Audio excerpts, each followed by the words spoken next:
มันคือล่นลงแล้ว เอาล่นแล้วก็ขัดนะแม่มันล่นปัจจุบันเบิ่งบ่ตัวกะ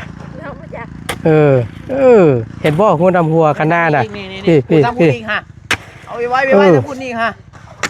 โอ้ยเขาทำมันล่นถ่วมพวนนี่ก็คือสิแบบยืนเบิ่งอยู่แล้ว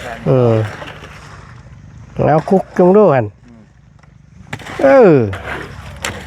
คือฮะไหน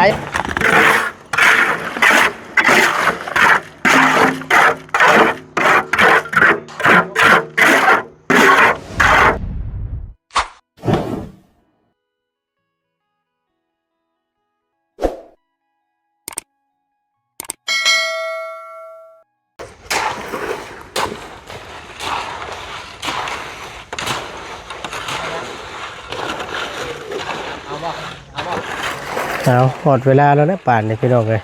โอ้มาแล้วบ่วันนี้มาเตรียมสิเข้าการแล้วบ่เนาะช่วงแรงๆพี่น้องเลยเอากราบสบายดีและสวัสดีเด้อพี่น้องเด้อสบายดีกันเบิดสู่กูสู่คนเนาะบ่ว่าสิอยู่ในและกระต่างประเทศก็ยินดีต้อนรับเข้าสู่ช่องประธานป้อง Channel คือเก่ามาเบิ่งกันบัดนี้พี่น้องผู้วันสิพ่อบ่เรื่องแห่ทรายนี่เนาะมันคือจังว่ามันหน่อยรอลงตัวนี้บ่ตูนว่ะก็สิว่านี่แหละนี่นะเบิดเลยแต่พ่ออยู่เปบาทนี่บ่ไปเราจะเสียเงินยังน่ะไปยังเปล่าเป็นแข้งไปเสียเงินคำตรง50ชื่อใหม่เลยฮะตามตัว50ฮะตรง50ป่ะนะไม่น้อยช่วยกันนั่งมันสิค่ำแล้วพูดแล้วพอตักกระตักพูดแล้วยู่ไปเทซอยคนพูดแล้วจะได้มันเป็นตะพ่ออยู่บ่พ่อเงี้ยวใส่ไปเรื่อยๆฮะมันเบิดจังหวะกันมันเรือได้ดีเลยเนาะกับมันเดือยังไข่อยู่ได้เลยพอได้หมดแล้วของน้ำแล้วพอได้ล้างถ้วยสบายหมูพ่อยัดยุงพี่น้องหมูพ่อแล้วอยากเนาะโมแห้งแล้วโดสบายดีเอาบ่น้ำนี่นั่งอยู่บ่เปิดได้เฮ้ยขอบใจได้ไรซึ่งมาบ่ญาติเราจะเย็นๆแล้ววะโอ้เนาะพอดีแล้วฝากไปให้มันนอนก่อนได้นึงและค้างอยากเยอะน้ำเย็นแล้วก็มีแห้งเราเอาป้านี่ก่อนได้จังหน่อยเด้อมันคือล่นลงแล้วเอาล่นแล้วก็ขัดนะแม่มันล่นปัจจุบันเบิ่งบ่ตัวกะเห็นบ่หัวดำหัวคันหน้าน่ะพี่ฮะเอาไว้จะพูดนี่ฮะโอ้ยเขาทำมันล่นถ่วมพวนนี่ก็คือสิแบบยืนเบิ่งอยู่แล้วแล้วคุกจงดูกันช่วยเรามาไล่สิบักเสียบด้วยกันจะยืนเบิ่งแบบนี้เด้อโยกบักเสียบบ่ได้แล้วยันตายเลยง่ายว่าได้เอานะไอ้นำไล่สิบักเสียบไอ้มูเรจังดอกใหญ่ยังติดซื้อว่าสิเรียบร้อยแล้วเนาะใหญ่ยังแต่ว่าน้องน้อยหาเขาบอกว่าให้ออกตรงยางมันเน่าเลยข้าวกุ้มมันฮ้อนได้แม่มันเน่ามันฮ้อนได้ยังจะกินแรงไข่ออกเลยฮะดีแล้วเลยกินไข่จะมาให้เห็นเรียกค่ะช่วยกันเนาะ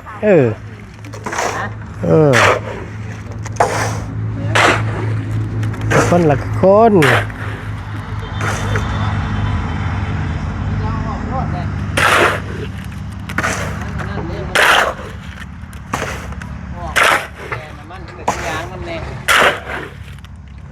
คือ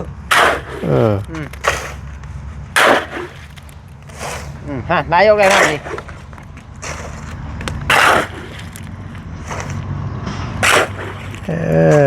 โอ้ยภูมิใจอยู่หรอกชื่อมาให้กันเลยตรงนั้นนี่แม่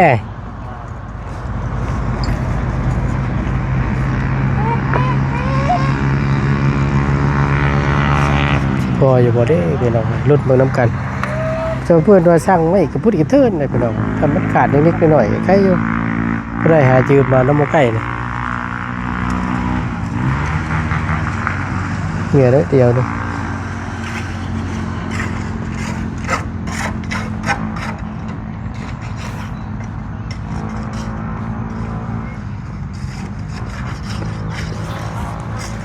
ปูนเดือดตักช็อปอ่ะ2 4 62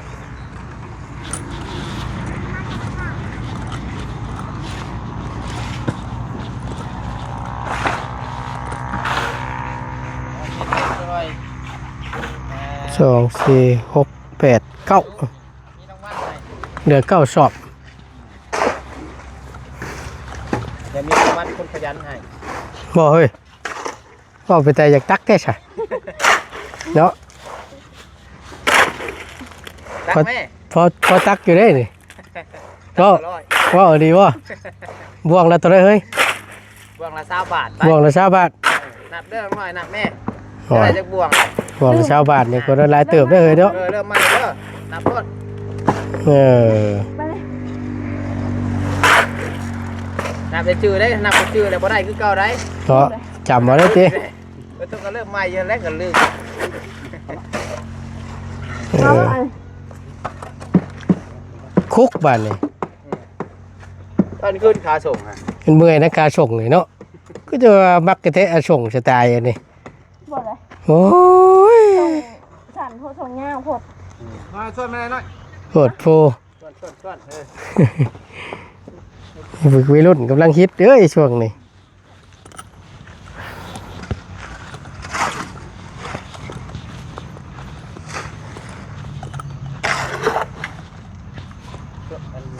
ด้วนละ20 บาทบ่ได้ต้องรอดละ100เด้อให้น้องน้อยเด้อให้รอดละ100มีได้จักรอดเลย2เลยบ่200ซะเนาะ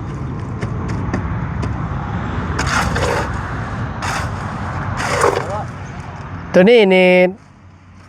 อันนั้นบ่พญายาวอันว่าอันเอาลิ้นเข่าก่อนบ่หรือว่าเทไปเลยฮะเออ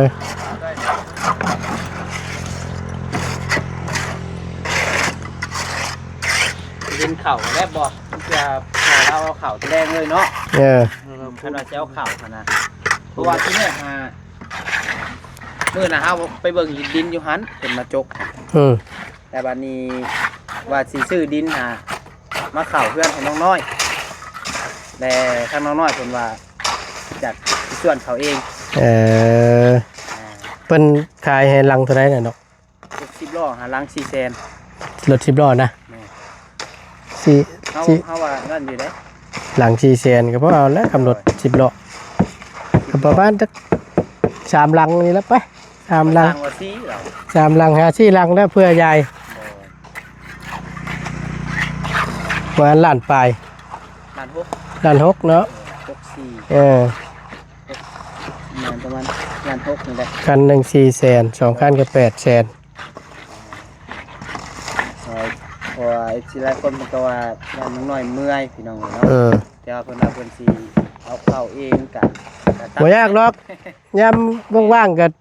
ลูกชายให้ละ พุด ชุดจะรถไถมาแล้วไล่มื้อละคัน2คันก็เต็มเลยเออ นั่นแหละพี่น้องพอ FC เพิ่นก็ถามมาอยู่ มันจังอันนั้นหาขุดเนาะให้ลงให้หน้านำบ่นี่บอกให้ได้มันสูงขุดเอาเขาคอยเอาเข้าเทื่อละนิดเทื่อละน้อยเพราะว่าก็ช่วยกันนั่นแหละเนาะเอาเข้าแล้วฝนตกมาใส่มันเจ็บเวลาเทพื้นมันจะง่ายมันจังบ่สุดมันจังบ่มีห้อยแตกดินมันอยู่โตมันแน่นไปเดี๋ยวเทให้แล้วก่อน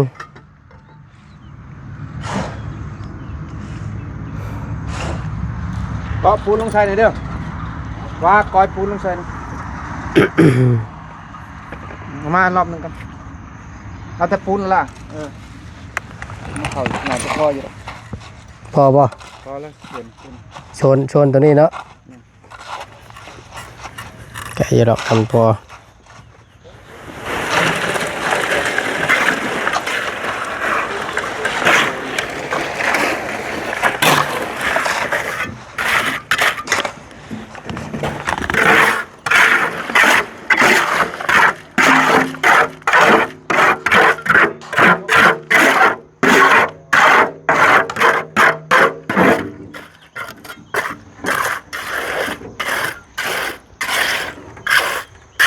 อดีทางบ่ตูนแวะไปหาทาง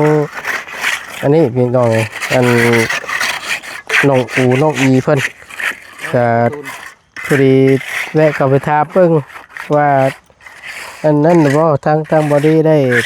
ลบแล้วบ่บ่ยาวๆเรื่องขึ้นโครงโมงหลังคาหั่นนะ มันก็ยังบ่มีงบผลทาง อ๋อ เดือน อ่ายังขาดงบอยู่เบิดติ ค่าสร้างกับสื่อนั่นเด้สื่อแผ่นเด้สื่อแผ่นมุ่งเด้ แค่นั้นรู้สิ่งนะ แม่น ประมาณจักแผ่นน่ะจะสมมุติว่า เท่าไหร่เบิ่งก็ประมาณ8บ่7 8 9พุ่นละของ6 7 8ข้างคอนมันข้างละ80ช่อง ความยาวมันก็น่าจะเป็นมันนี่7 เมตรดึงไล่แค่มึงตัวจริง6ตัวนั้นตัวเป็น3ตัว3กับ4ของคอนมันเป็นกระทบส่วนบางอย่างเด้มันแค่ของตัวจริงว่าสิเฮ็ดมุมใดระยะใดนี่ก่อนข้างนี้ไล่แล้ว8 แผ่นทั้งข้าง 8 แผ่น ความยาวยังบ่ทันแน่นอนว่าจักยาวเบิดเด้ จักสิตกราคาเท่าไหร่เนาะพอดีว่าถ้าเขาไปแจ้งอันนั้นเพิ่นงบสมทบนี่แหละก็ได้ถามทั้งแม่ตู้ของน้องๆเพิ่นไปบันทึกจังหวะเพิ่นอันกำลังเมาข้างแน่ โอ้ มาแต่งานแต่งเขาหรอวะ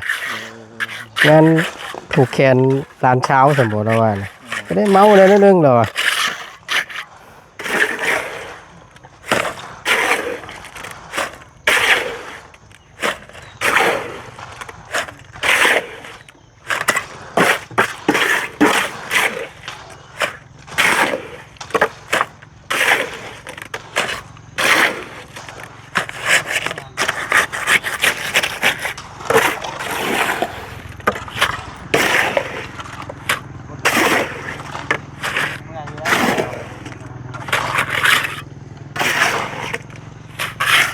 เอาเด้อ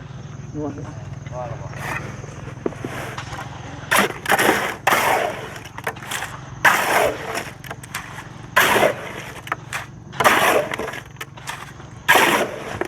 ขับมาแล้วใกล้แน่เนาะเย็นแน่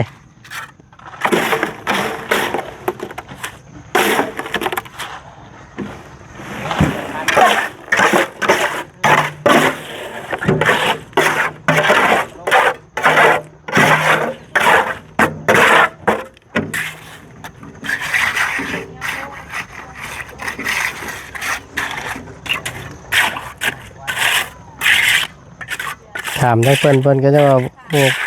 เบิดแล้วว่าฉัน บอลลี่บ่ ฮะ บอลลี่บ่ บ่ทั้งแม่น้องเพิ่นนี่ทั้งแม่ตู้เพิ่นน่ะทั้งบ่ดียังบ่พอแล้วโยมบัดนี้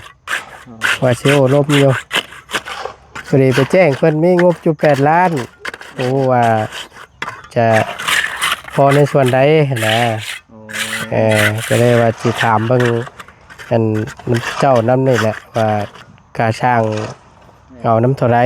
นะเฮาสิพออยู่บ่เงินเฮาในส่วนนี้แผนอรุชิ่งเฮาสิพออยู่บ่ แม่น นะก็ได้อยากรู้เพราะว่างบพอมีสำนี้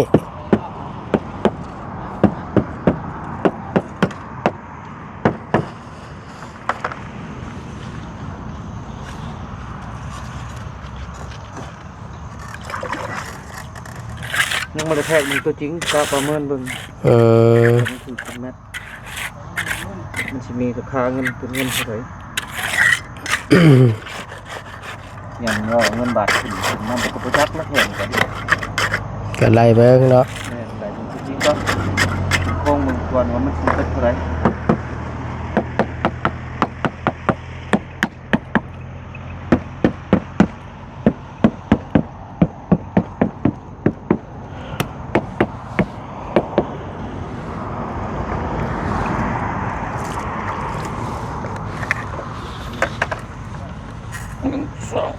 กึบ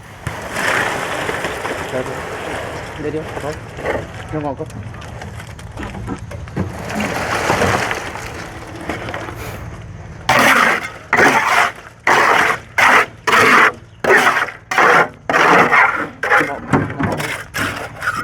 อุ่นไปแล้ว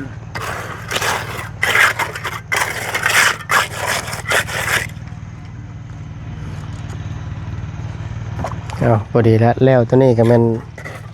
ในเมื่อกันนะเราก็ได้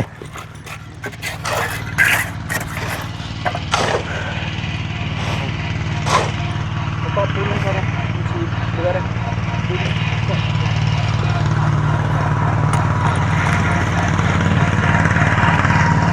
นี่แหละไปลองรุดมือน้ำกันมืออื่นเนาะมืออื่นโอ้โหได้แหละว่ามันพอหรือไม่พอมันทำใดอะไรไปลอง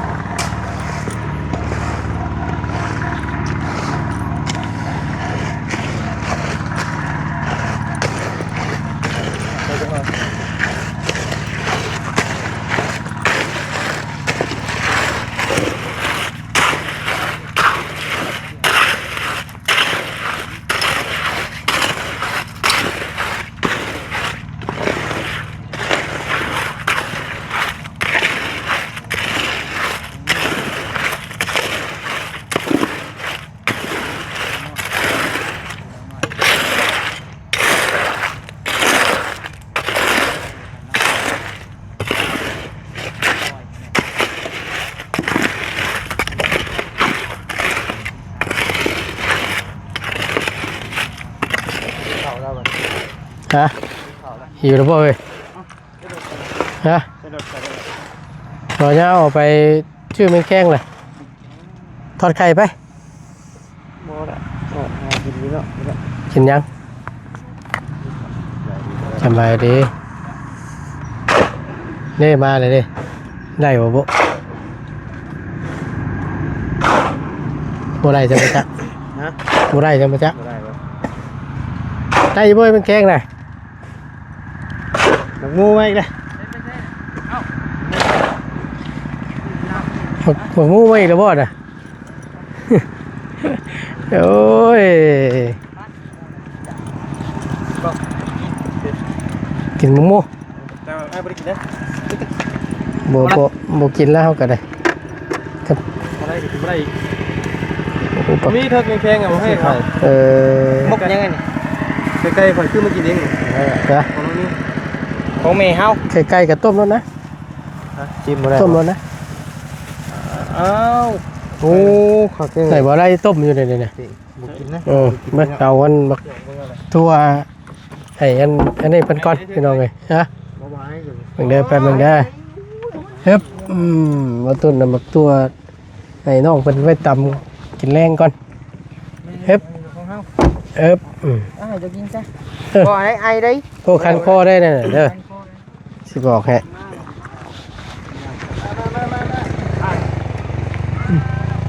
มันฮ้อนพี่น้องเอ้ย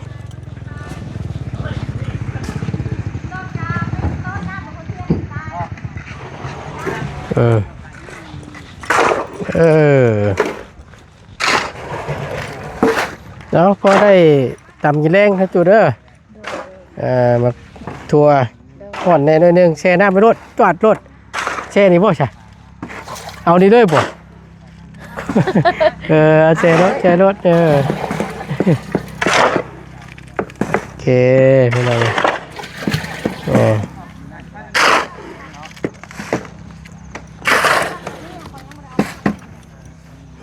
เอาเดี๋ยวเบิ่งน้ำกันความคืบหน้า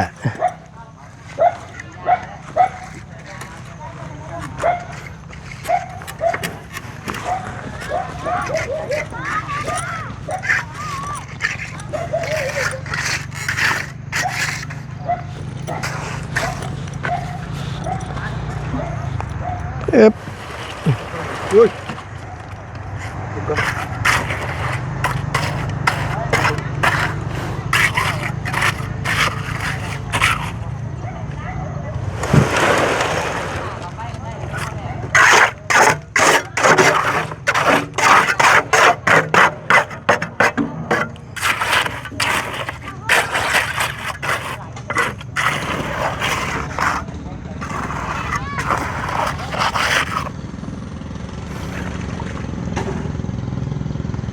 ก่อนว่า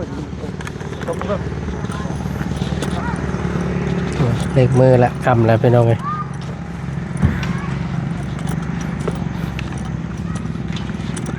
ไปสันเพื่อตั้งประตูก็จะได้ขอลำลาก่อนเนาะ